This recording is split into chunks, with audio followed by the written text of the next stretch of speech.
for him to be married to his cousin.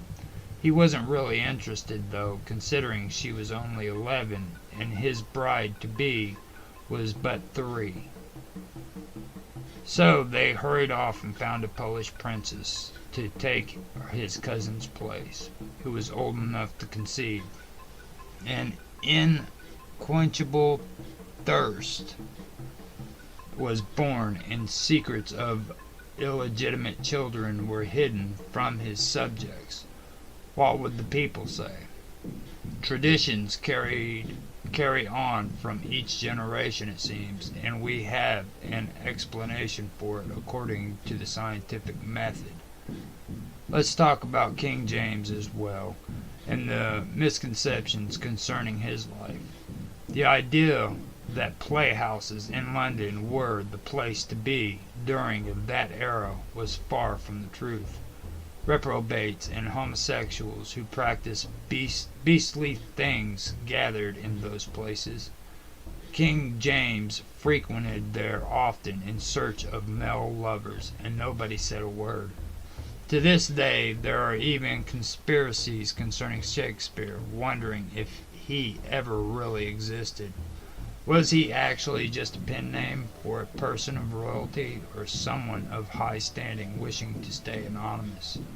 Nobody of reputable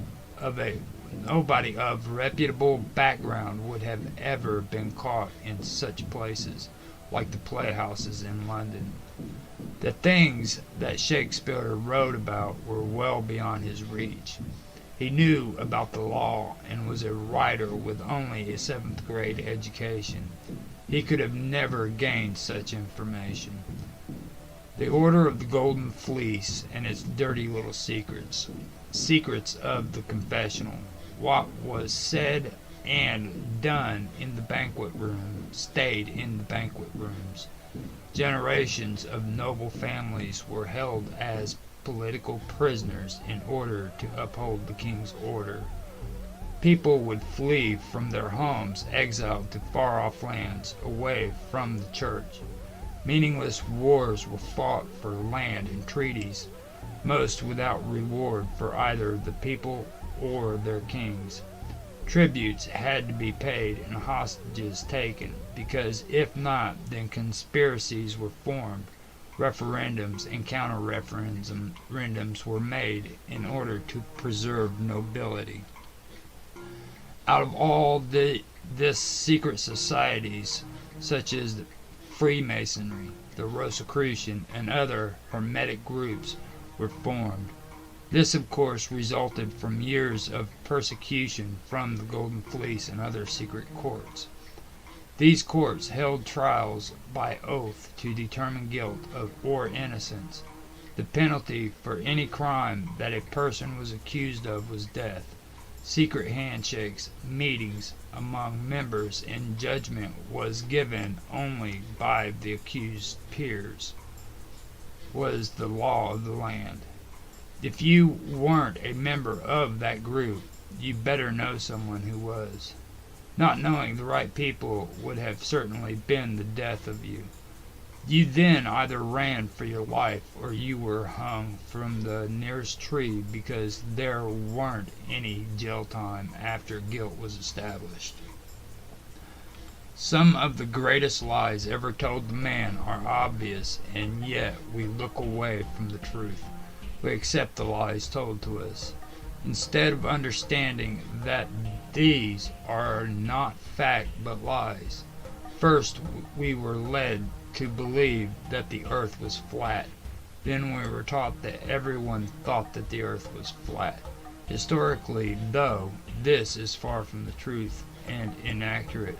Not all societies and civilizations believe this to be true. There are plenty of historical facts that state otherwise, though we have been fooled into believing the lie. While civilizations formed and folklore began to dominate societies within these civilizations, pockets of individuals also studied the skies. When villagers feared curses and sacrificed their children to gods, These few individuals calculated the full circle of the equinox around the ecliptic. They understood the returning of the planets and the circle of the same, the great year, perfect year, the platonic year, or whatever you would wish to call it.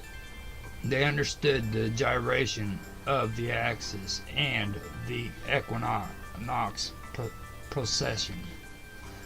Without shame, most people are cowards, filled with greed and vanity, always competing for resources, power, and notoriety. In order to gain these things, it's required that the masses must be controlled and influenced. In order to acquire resources, blood has to be spilled, and our young have to be sacrificed for the greater good. A life for a life, for the sake of the spring. Blood sacrificed in order for the water to flow. Lotteries created evolved into words like the draft, and our children soon march blindly into death's shadow. This was all done in the name of patriotism. The ancient Greek and their elites debated over philosophy, optics, and the stars. Their population consisted of 80% slaves and only 20% free men, yet these were the origins of democracy. According to critics, Ptolemy was a fraud. Plato knew nothing of the stars, and Pythagoras was just a fictional character. The math still exists, though, just like the story of Jesus himself, both without evidence of fact that historically back them up. To think outside of the box is criticized by your peers, ridiculed because you don't share the same experience or beliefs.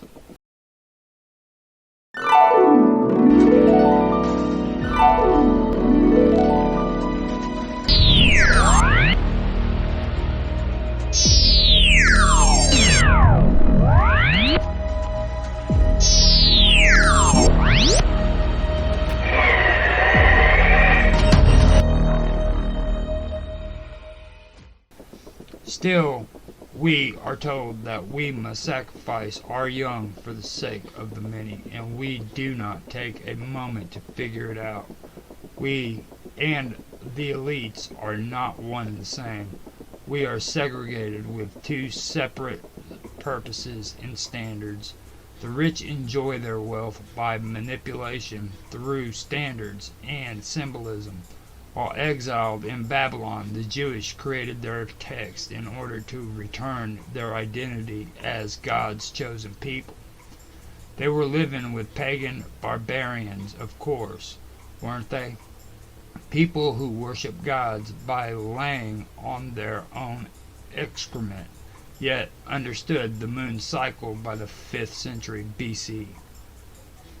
It is also a wonder how Babylonian ideology found its way into the Talmud,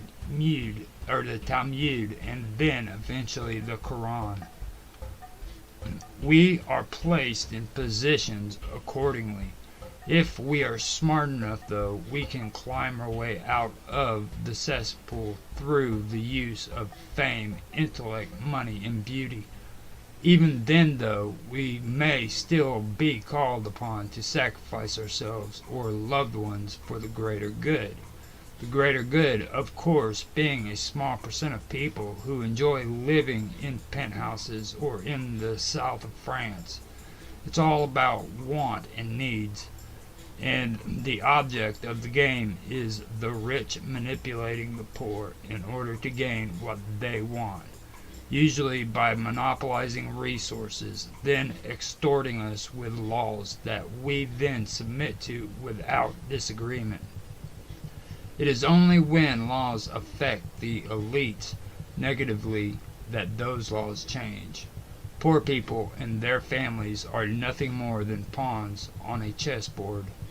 The system was created long ago when scholars were establishing the moon's monthly elongation, while making predictions on lunar and solar eclipses, while trying to understand the physical form.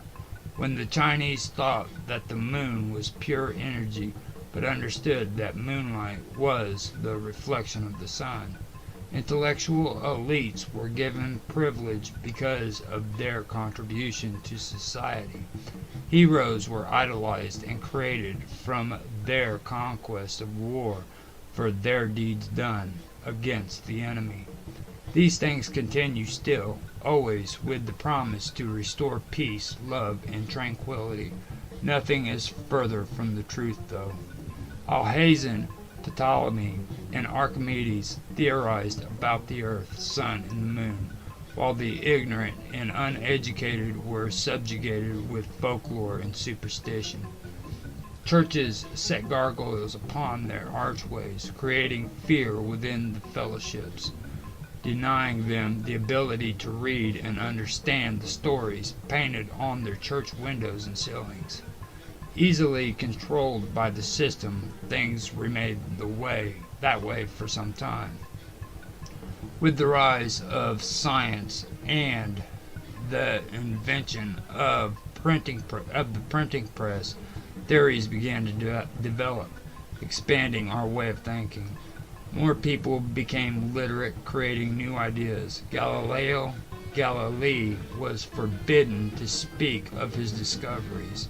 It was blasphemy to the church. Soon, though, there were no boundaries between the spheres of the mutable elements and imperishable stars. The moon wasn't smooth, but full of craters, created by asteroids that collided into its surface. Kings gathered in high places, pondering on solutions to their problems at hand. New ideas developed in order to control the masses, while old ideas were cast aside. Instead of God, it was determined that complex organisms couldn't have developed without the relationship between the earth and the moon, even though some intellectuals would debate on that theory too, stating, other than helping life to evolve easier and keeping Earth straight, the moon isn't of much help to us. There are no scientific models available showing that two large objects collided and coalesced in Earth's atmosphere, pulling the smaller body towards proto-Earth, creating the Earth's moon system. Educated idiot. Still, the ruling class was gracious while they changed from kings and queens into the elites, changing their persona and status while meeting their growing needs, building towers that climb above their surroundings, overwhelming us in hypnotic spells and grandeur.